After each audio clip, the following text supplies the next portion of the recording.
Tourette's podcast is not a medical advice show. It's a show about experiences. In the course of that, we may talk about medications or therapies or stories from the doctor's office, but don't mistake any of that for medical advice or direction. It's not. Get that only from people or places licensed or certified to give it, not from a massively fun and action-packed podcast about our life experiences, such as... In 2019, I went on vacation. The entire time before leading up, I was like, please don't have a tick with anything to do with, like words you can't say at the airport.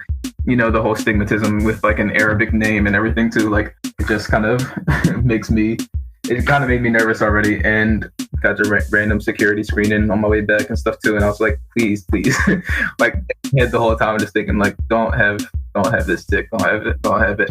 That's also not good because a lot of times when you're thinking about that, then you're more likely to have that tick. This is Tourette's podcast, made possible with support of the Tourette Association of America and part of the Geeks Rising Network.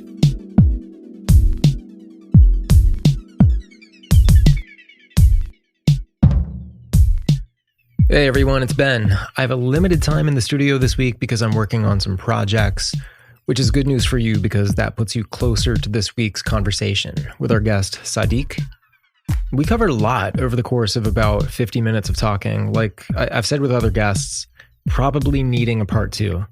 For example, I'd love to spend more time talking with Sadiq about interactions with police, getting pulled over while having Tourette syndrome, which is the subject of one of many, many videos he has on his Instagram, his TikTok as well. Just really good, raw Tourette education videos that come from the reality of somebody who has it. I also want to point out the latest video on his Instagram, and I'll link to it in the show notes with this episode at tourettespodcast.com. But it's him, our guest, Sadiq, at Stonehenge, doing a series of really stringent handstand calisthenics, so impressively that he's got an audience of people cheering him. Again, I'll drop a link to that at tourettespodcast.com in the entry for this episode, which picks up with our Tourette conversation. Enjoy. So my name is Sadiq. I'm from Eastern Pennsylvania, and that's where I live. I'm currently on vacation right now, but I live in Pennsylvania. And right now I'm a student in a radiography program. So basically I'll be taking x-rays.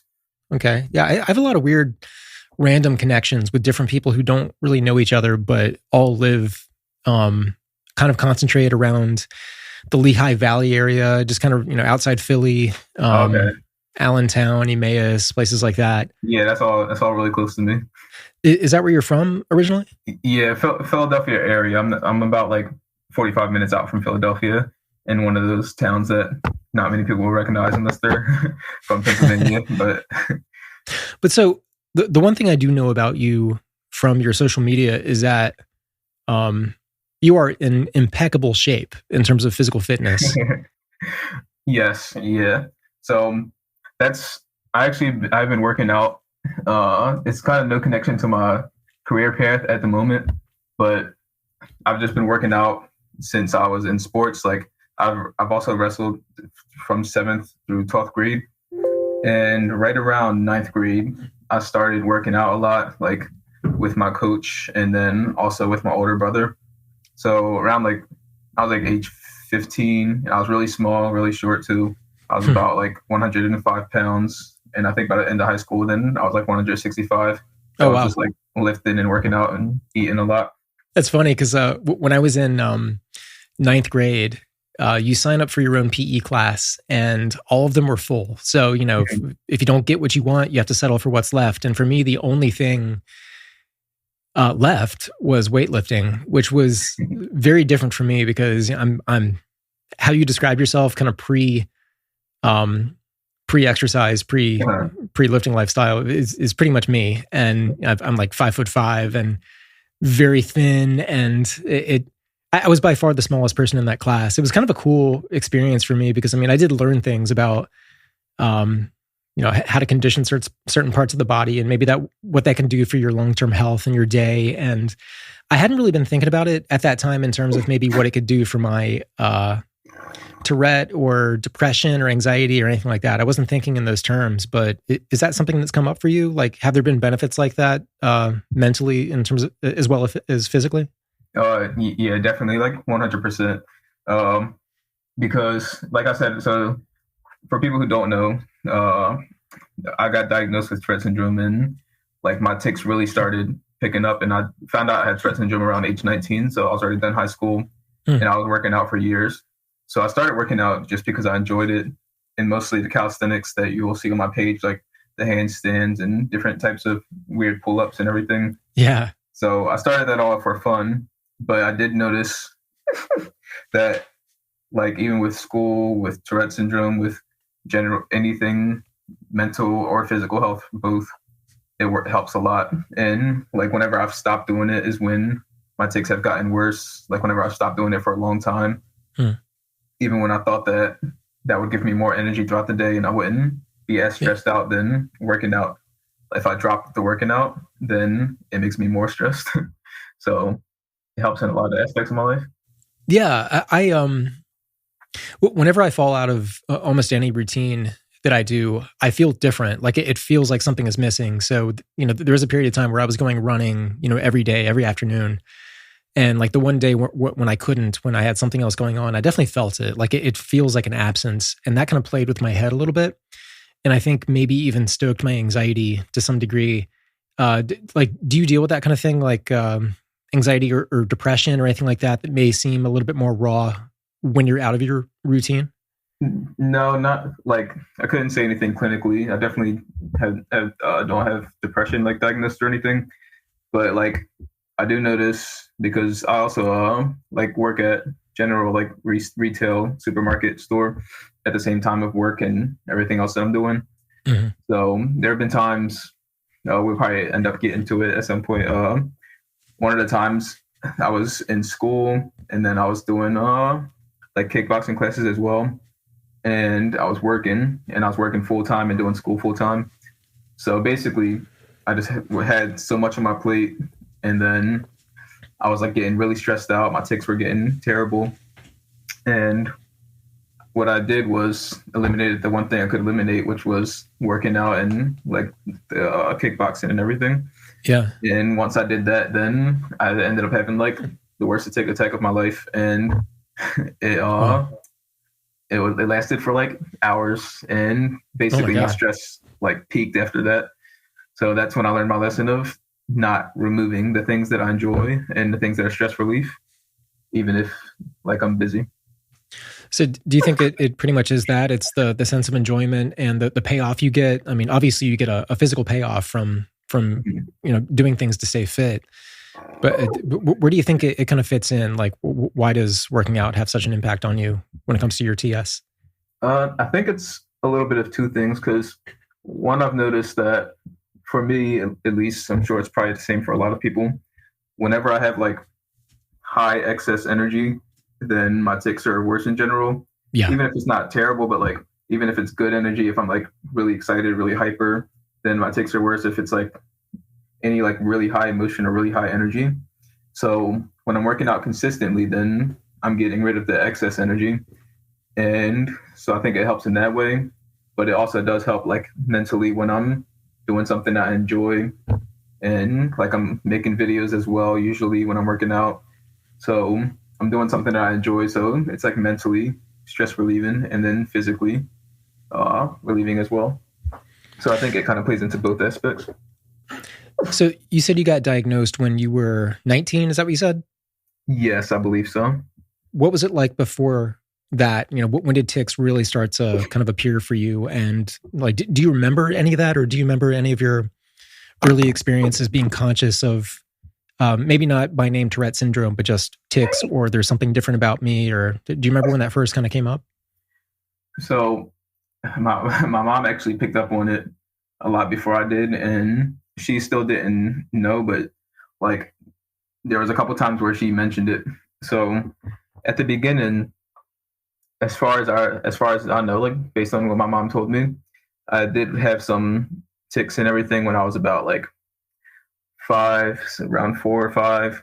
Mm-hmm. And I would do things like one of the things that I think was a tic was like making a sound. Like every time my word ended with an S, I would repeat the S sound like multiple times. And just growing up, like even like through middle school, elementary school, and everything. I would do different things. Like I'd be like rolling my wrists a lot, and then once I stopped doing that, then I'd be rolling my neck a lot. And my mom said something to me before a couple times that like, oh, I think you might have Tourette's or something. But to me, at the time when I was younger and I didn't really know much about it, I was like, that doesn't make any sense. Like I don't see the connection here because I just thought Tourette's is the swearing disease. Yeah, exactly. Yeah. So I even into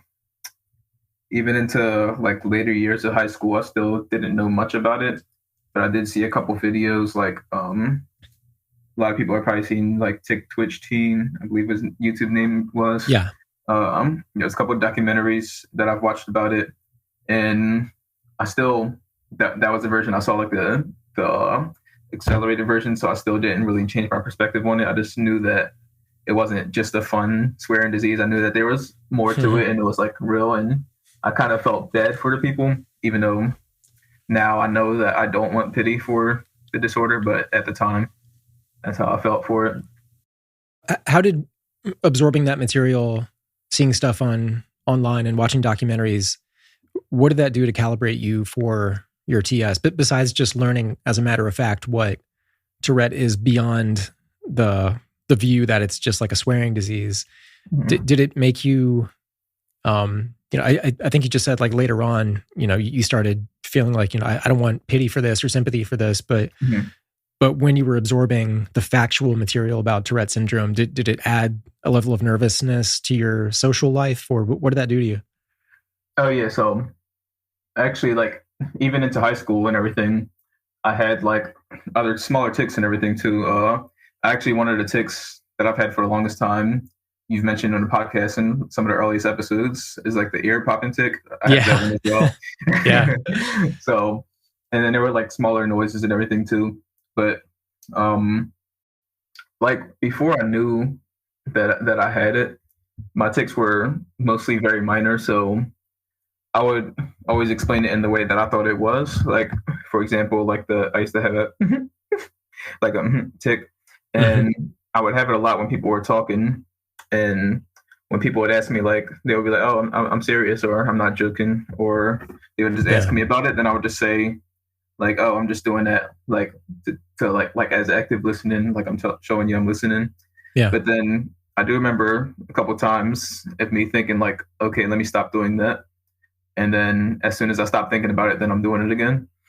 And I did think that was weird, but essentially I didn't feel self-conscious about it because I didn't know that I had it, and I didn't know that my tics were tics.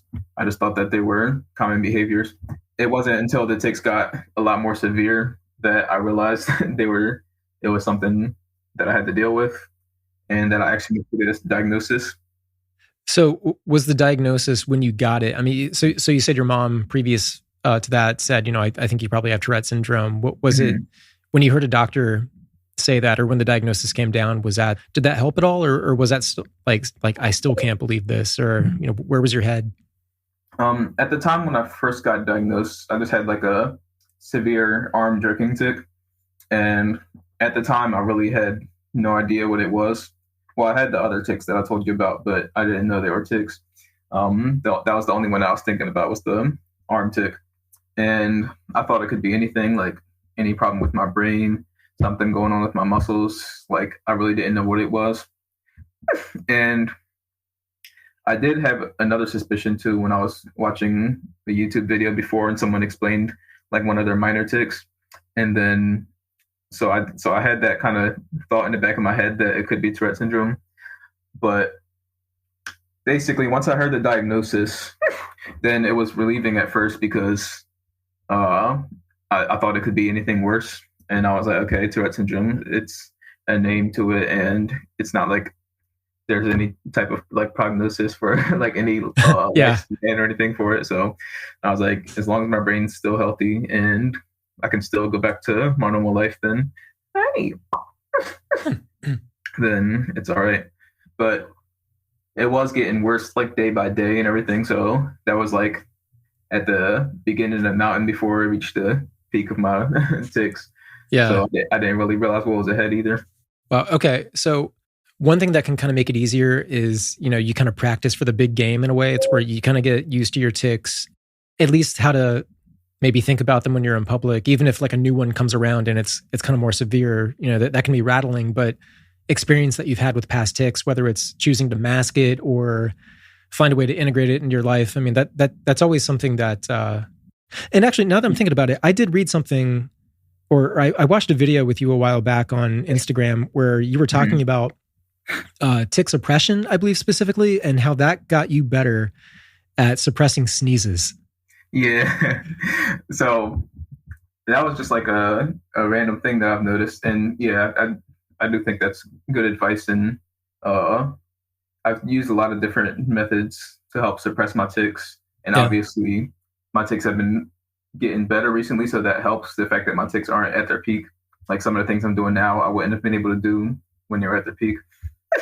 But I have noticed that, like, for one, I think early on I watched like 1 1 hour video of like the CBIT, like the cognitive behavioral interventional therapy for tics.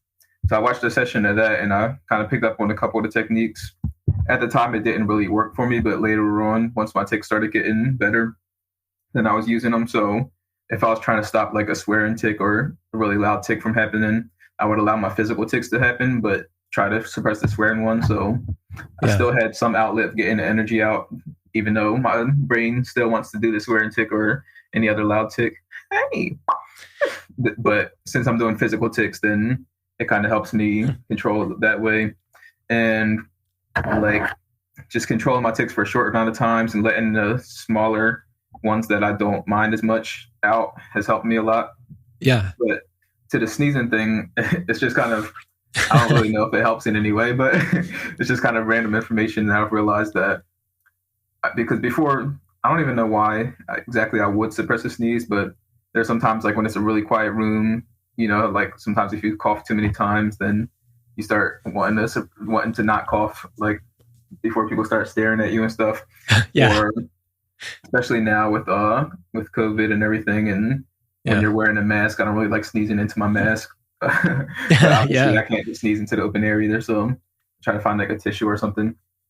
But like I've noticed that as I've gotten better with my tics and being able to manage them more and like suppress them for longer and stuff, then I've also been able to do the same with my sneezes that I've never been able to do.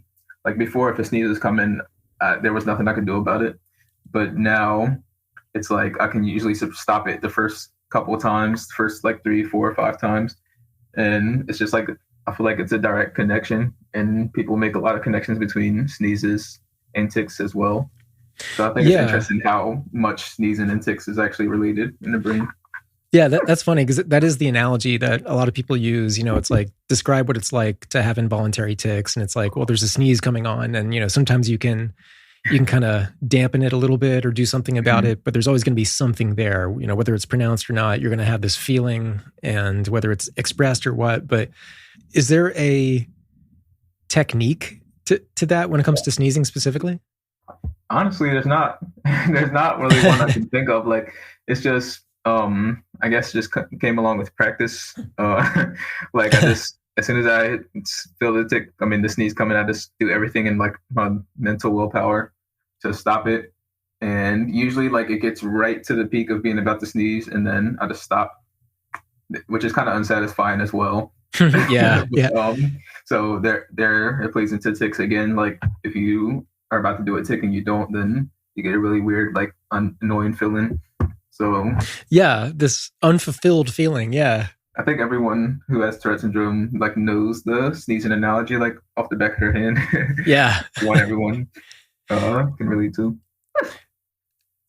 You mentioned the swearing tics. Mm-hmm. When did coprolalia come up with you? And when that happened, did that kind of confirm anything for you in terms of maybe early thoughts or worries about your TS? Because that's one I've heard before, is that, they may not have the coprolalia aspect to it. And in some cases, and this is said with, I hope everybody knows this is said with all complete respect to people who do have coprolalia. But sometimes when it happens, people are like, oh no, this is the kind of Tourette syndrome that is less tolerable to the public. What's this going to mean for my life? Like, did you have thoughts like that when that sort of came about? Yes, definitely. Because like besides Tourette syndrome, which is kind of ironic because I have Tourette syndrome now, but I never really would swear much. Like it's not that the words have never crossed my lips, but it's just not part of my normal vocabulary. Yeah. And I remember in the beginning too, before the coprolalia started, which to answer your question, it started pretty early on after my diagnosis. I don't think it was because of my diagnosis, because I remember like trying to avoid doing research on Tourette syndrome because I was like, I don't want any type of influence like in my brain right now. Yeah, definitely. Yeah, But, I understand that.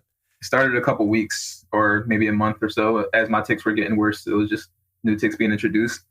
But I remember before I got my tics, someone saying that, "Oh, don't worry, he won't get the swearing ones because like he doesn't actually swear much." Like it was just that. That's your safety against coprolalia. Yeah, because I don't know he's safe from it because he doesn't swear, so don't worry.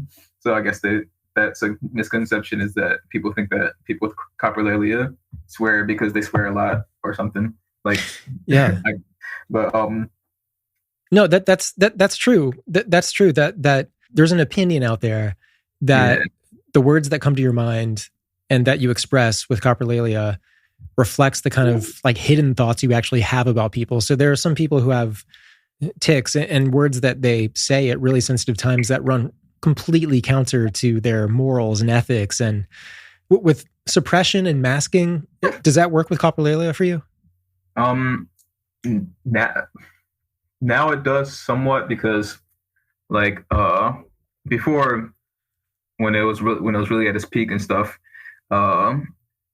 it would happen a lot with very specific situations. Like as you said, I think one good way of explaining it is that it's kind of a touchy subject to explain because it's like it's so like there's so many different aspects of it, but I feel like it's not what you really want to say, but it's like one of the worst versions of what you could say in that situation is what you end up saying. Like if someone's standing in front of my way, even for like a second, I used to have a tic where I'd like scream and tell them to move out of my way, like move the F out of my way or anything. Yeah. So it would just be, sometimes it's a version of what you want to say, but just the worst version. And sometimes it's just anything you could say that's messed up in that situation, any type of taboo. Now it's just usually just swearing words for me. It's rarely like specific to my situation. But the suppression and masking my tics with the swearing ones is kind of the same as the other vocal ones. Like if I'm trying to stop a swearing tic, then I'll just kind of hard suppress it, which is not good. Yeah. But what happens when I try to suppress a swearing tic is that my motor tics go off a lot more. So sometimes it's like it's probably pretty noticeable. Like I'll be like my shoulders will be moving. I'll be like flexing my muscles or something as if I'm like physically trying to keep the tic in. Like I'm sure people probably notice that as well. But I'm just sometimes I just try to think of the trade-off. Like, do I want to let the swearing tic go that everyone can hear, or do I want to let the physical tics go that the people near me can see? But it depends on where I'm at. Sometimes I just kind of try to let it go. If I think I could like leave and excuse myself and come back, like sometimes in school, I can just, because I'm in college and so I can just kind of leave the room for a little bit.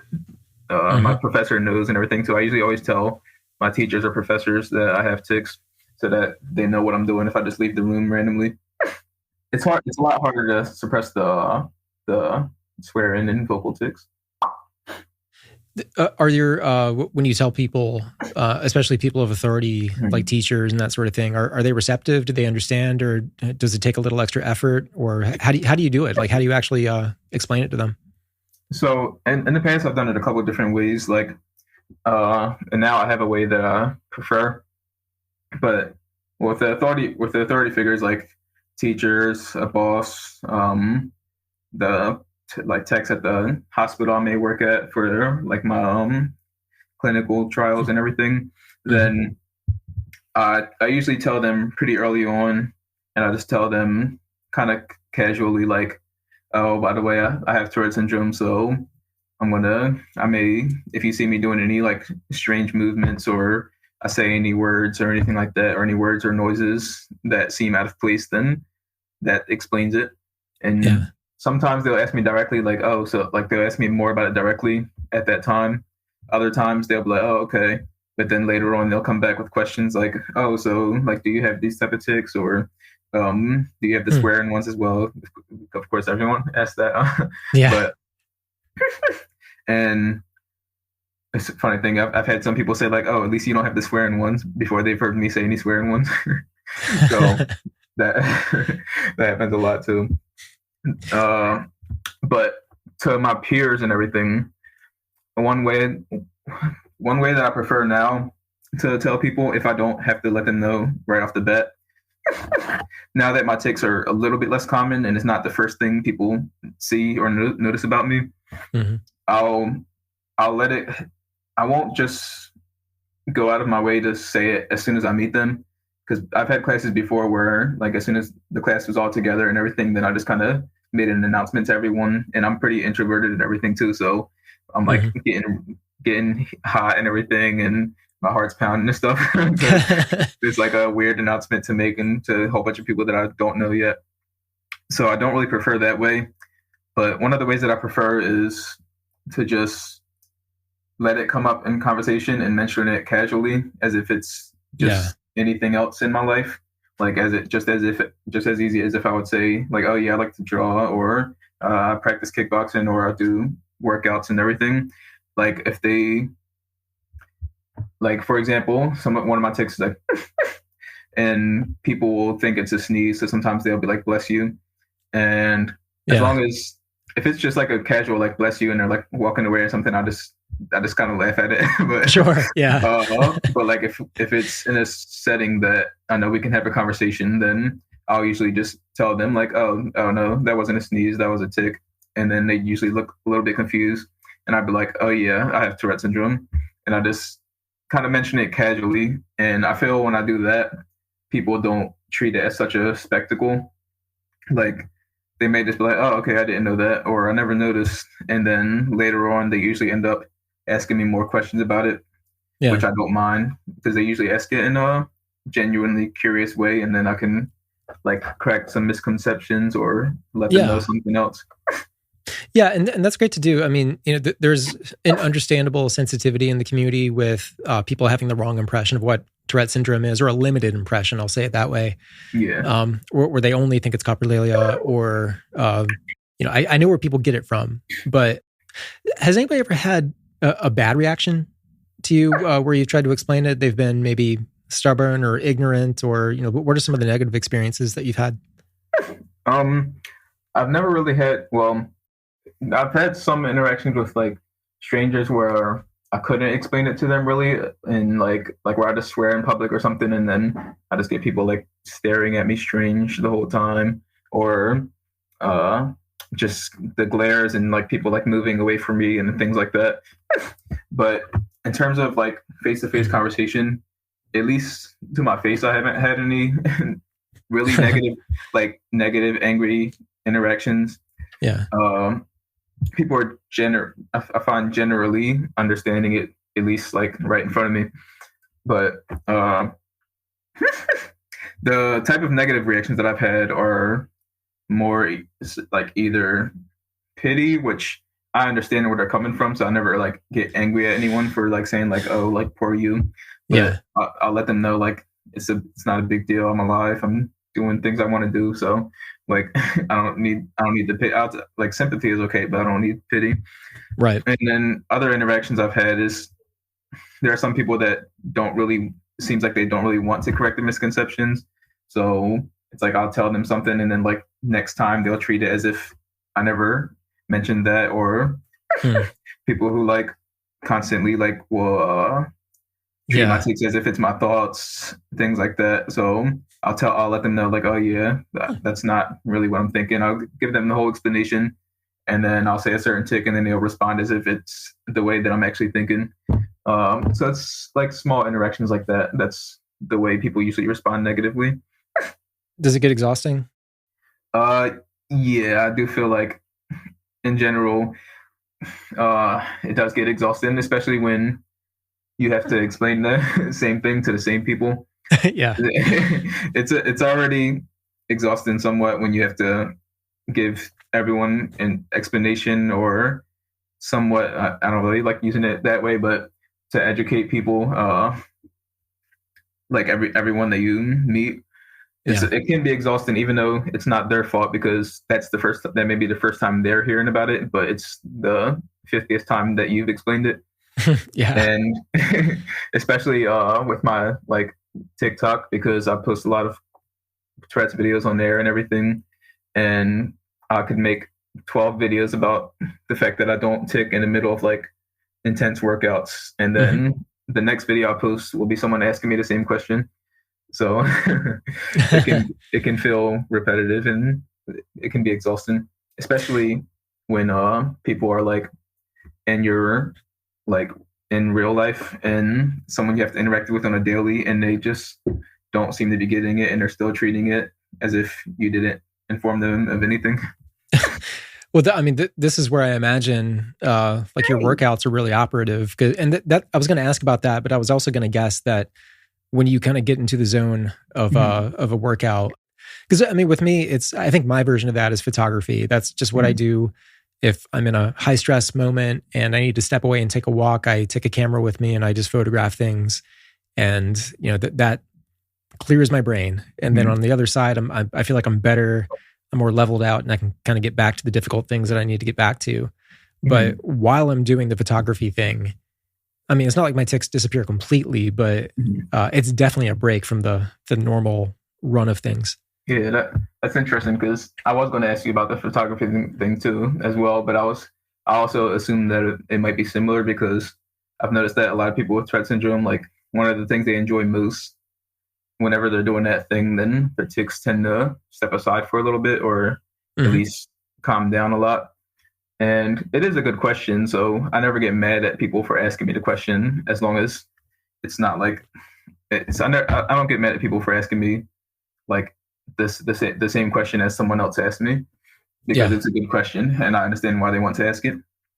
So for me, with my workouts, for something as simple as like jogging, or maybe like, I mean, I guess simple for me, like push-ups or something, sometimes I might have like small minor tics, like or like certain noises and everything, especially if my tics are just high that day, or if I was talking about tics just recently or anything like that and I'm thinking about it, then it'll happen. But I'm never in fear of like being in a handstand or anything like that, and then having a tic that will make me fall or anything. Right.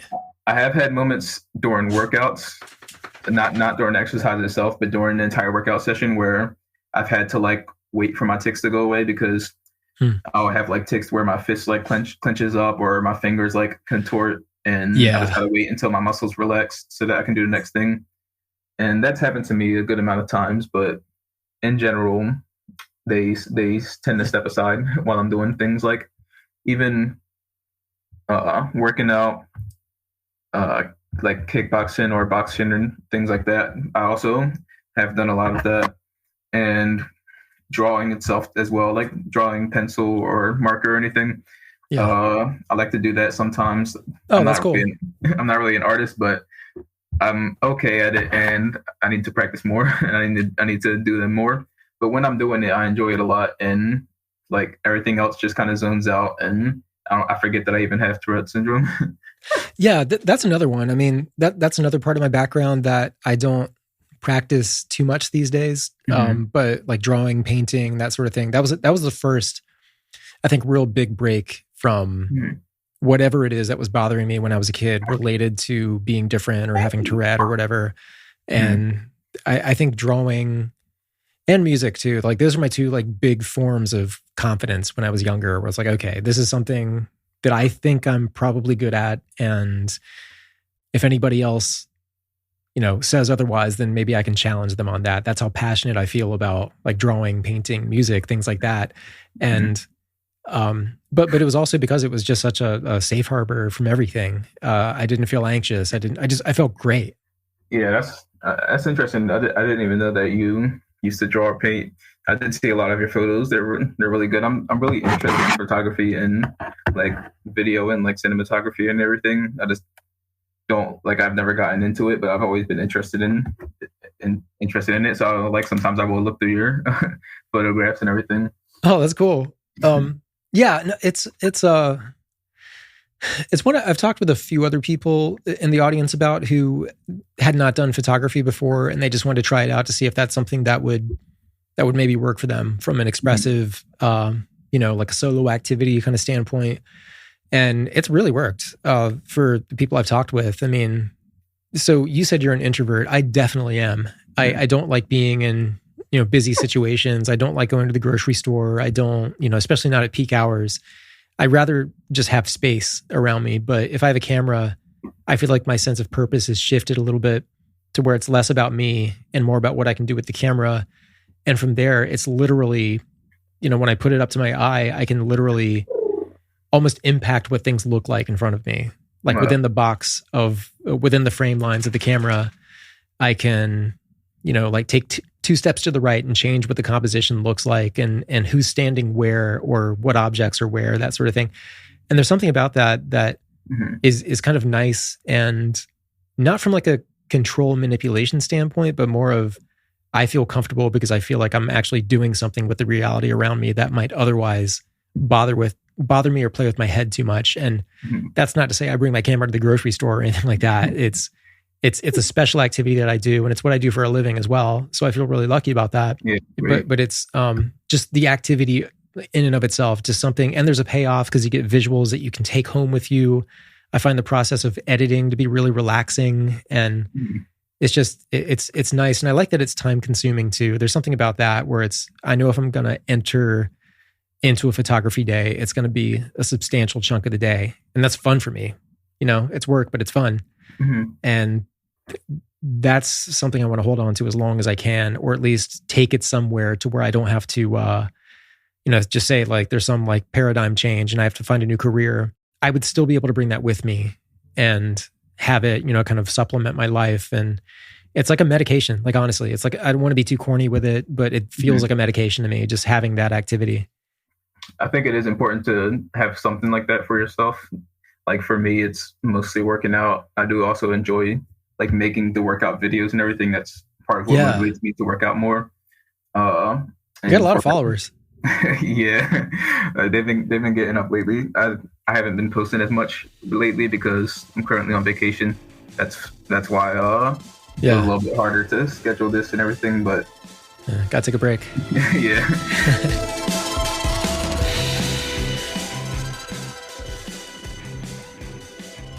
The Tourette Association of America is the premier nonprofit working to raise awareness, advance research, and provide ongoing support to those with Tourette syndrome or tic disorder. With a network of over 130 chapters, support groups, and centers of excellence, the TAA engages with communities across the nation in an effort to provide tools, webinars, workshops, and support for all seeking assistance. As a primary sponsor of Tourette's podcast, the TAA supports the authentic conversations showcasing the diverse representation of the TS community. To learn more, visit tourette.org, tourette.org.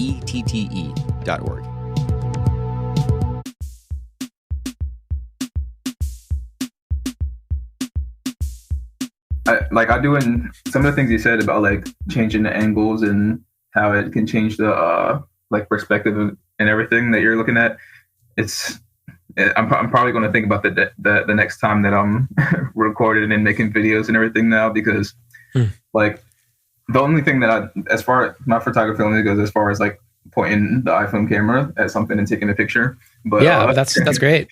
But like sometimes I will be like walking somewhere and I just see like a different color flower in a field where everything else around it is not that color or just like green or something. So I'll just take a picture of it. But most of the time, then I'm like trying to take videos of what I'm doing, and my older brother that I work out with and also make videos with and stuff, sometimes like laughs, jokes with me and everything about how like how particular I am with the video and everything. Like, because we would do a video and I would do something that's pretty difficult to do, and I'll be watching it and I'm like, no, I don't like it. Like, can you stand over here and can you like change the focus and everything like that? Like, so I get very particular about how the videos look. Yeah. And even in the even in the X-ray field, it's kind of really important to know some of those things. Like, because I've been taking X-rays, even though I'm in school, I still do my clinical trials in the hospital. So I've already been taking X-rays for almost a year now. Mm-hmm. And there are some times where you can't exactly do it as the book says, because like a patient may not be able to do this certain thing, or the equipment may not be able to make this maneuver. So you have to kind of think about, so you have to like think about how you need to angle the tube and how you need to angle the patient so that you get the image in that certain way. Yeah, and, that's photography, full on. Yeah, and there's like certain factors and everything too, like not to get too deep into it because this isn't an X-ray podcast, but there's certain factors on the computer and everything where you change like the exposure numbers and everything, like the actual radiation exposure and the voltage of it, and basically it can change how like light or dark the image is. And it's important because you need to get a great image to send to the radiologist so that they have a really good image to make the diagnosis off of. Yeah. So that's the biggest thing that I related to when you were talking about the photography and the angles and everything. You know, it's like capturing your subject from the right angle so you convey the most accurate projection or whatever it is that you want to tell the audience a story. And in your case, you know, you want to, like, this is about documentation and everything. I mean, it's I'd never thought about it in those terms. Yeah, it's been pretty interesting. That's like I kind of joined this field like I didn't really know what I wanted to do until just before I joined the program.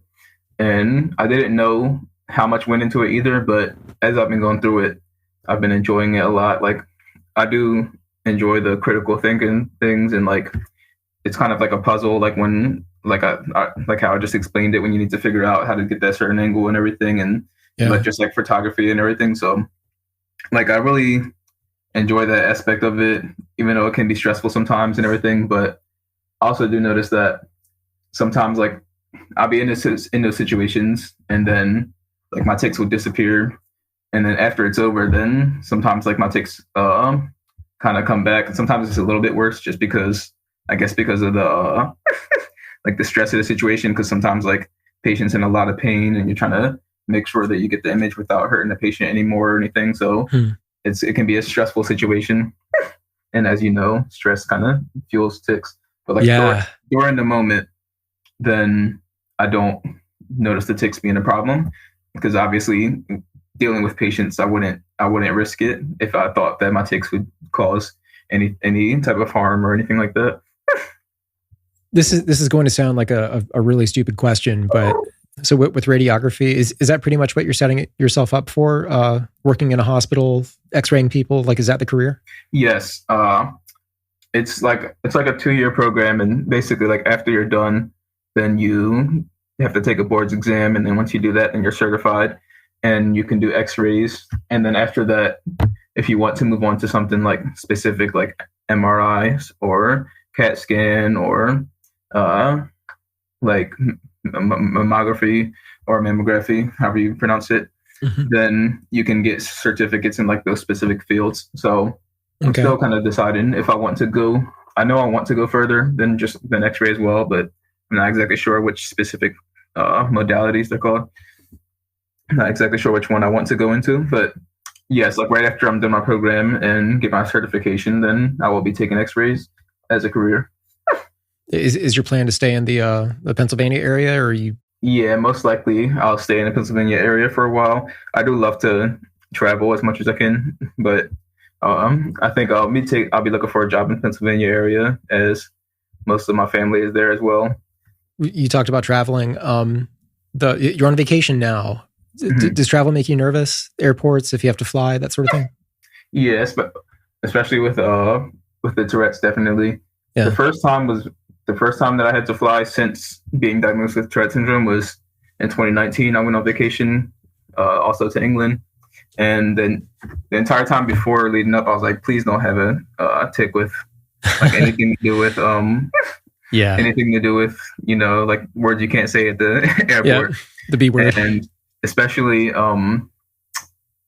well, like, the whole stigmatism with like an Arabic name and everything too. Like, so with an Arabic name and then saying those words and everything like that, like it just kind of made me nervous already. And like when I got like randomly screened as well. Got the random security screening on my way back and stuff too. And I was like, please. Yeah. Like, I had the whole time just thinking like, don't have this tick, don't have it. But yeah, that's also not good because a lot of times when you're thinking about that, then you're more likely to have that tick. But yeah, even with the more minor ticks, sometimes it can make you like look like you're nervous and everything, or which may look suspicious to some people. Or if you just think you're going to move too much, like next to the person you're sitting with, that's another concern I've had. Yeah, I've definitely actually last time I was in England, I was at Gatwick, the Gatwick airport. Okay. And I got pulled aside after, like while there's, x-raying your stuff or scanning your luggage.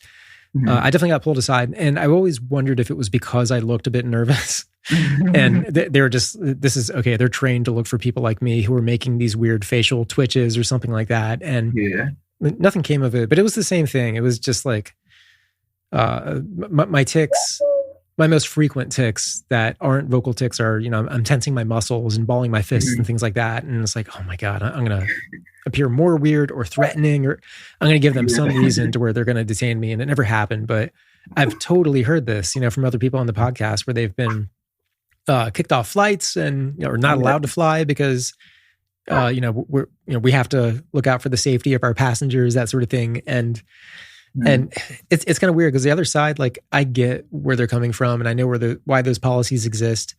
And I hate that, and I think everybody knows what I mean when I say this, like the collateral damage is going to scoop up people who have, things about them that are visibly different.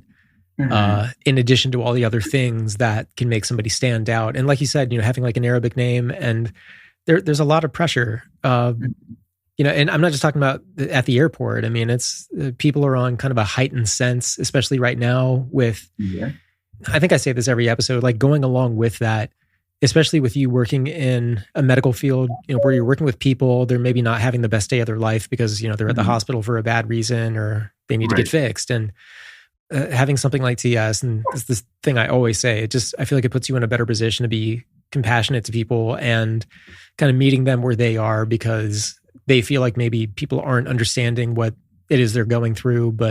And even if you don't, you at least know enough that you can give them the space to be empathetic to them and listen to them. And it's just, I feel like that's such a powerful thing to have, especially if you're working in a hospital now, like these days, especially. Yeah. That's definitely true. And I've heard you mention it on the podcast before too. And like, I've thought about it and I was like, it really does. It has given me a lot more perspective. Like, I mean, I was kind of people before I knew, obviously. And I think I still would be, but it does give you an entire new perspective that you can't really, that I don't think it would be really hard to have the perspective without having like some type of neurodiversity. But like, and I have seen examples of like people who like them treating people differently based on like some issue or some neurological disorder or physical disability or anything. Like when the person's not there, then I've seen how people will like talk about them or how people will like treat them and stuff. Yeah. And I think that like I know that I wouldn't go through anything like that in terms of like thinking that way or being rude to them because of that, because I can relate to them in a certain way. Obviously, there are some things that are easier, some things that are harder to deal with and stuff. It's just all depending on perspective and everything. But I can at least relate in some way to being like different in that way. So, and there have been times with like patients who are like either mentally disabled in some way or like not able to comply with the x-ray as well or something like that. And I think I've had more patience. I think it's helped me a lot with having more patience and compassion towards dealing with those patients. Is there anything I haven't asked about that you think is something we shouldn't get away from, or a point that you would like to make above all? One of the mistakes that I think I made when I first got diagnosed was, and when my first tics first started getting bad, was that I would tell I just started putting like limitations on myself, like pretty quickly on. Like I would just tell myself like, oh man, like I can't go to movie theaters anymore. I can't do this anymore. And some of them I kind of stuck with for a while too. And I think that was a mistake because there were some things that I was holding myself back from that I really didn't need to, just because I wouldn't even attempt it because I thought I shouldn't be able to do it or that I wouldn't be able to. So I would just say to anyone who's like been recently diagnosed or maybe even not recently, or you just been dealing with tics for a long time, to like try out things before you say that you can't do them. Obviously there may be some things that you can't do anymore, and that's just kind of the cards that were dealt. But I think it's good to find it out for yourself rather than just go off of what you think before you're attempting it.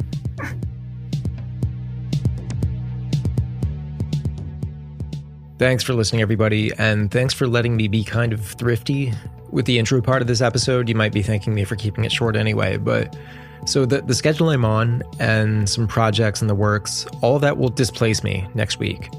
And at some point, I will have some cool stuff to announce related to all of this for the community. But keep the conversation going at the Tourette's Podcast discussion group on Facebook. Thanks to our admin, Sophia, the best in the world. Tell her thank you if you get a chance. Saying hey to recently active or new members of the group. Jenna, Kara, Maria, thanks for your posts. And Cass. Hello to Cass, who recently started her own YouTube channel to talk about her own experiences with Tourette syndrome, called Tics and Tats. It's really great so far.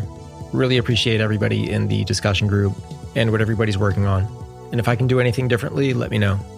I want to make sure I thank a member of the community named Elizabeth, who just became a patron of the podcast on Patreon. That's patreon.com/Tourette's Podcast. And this is just where you can give a small contribution to the podcast if you want to, like a $5 donation that renews monthly. It really does help, and Elizabeth gets an executive producer credit for that help. Thanks, and Elizabeth, I'm going to send you an email, so be on the lookout. We will pick back up soon. Thanks, everybody. I'll be reading my email and DMs in the meantime. This is Ben.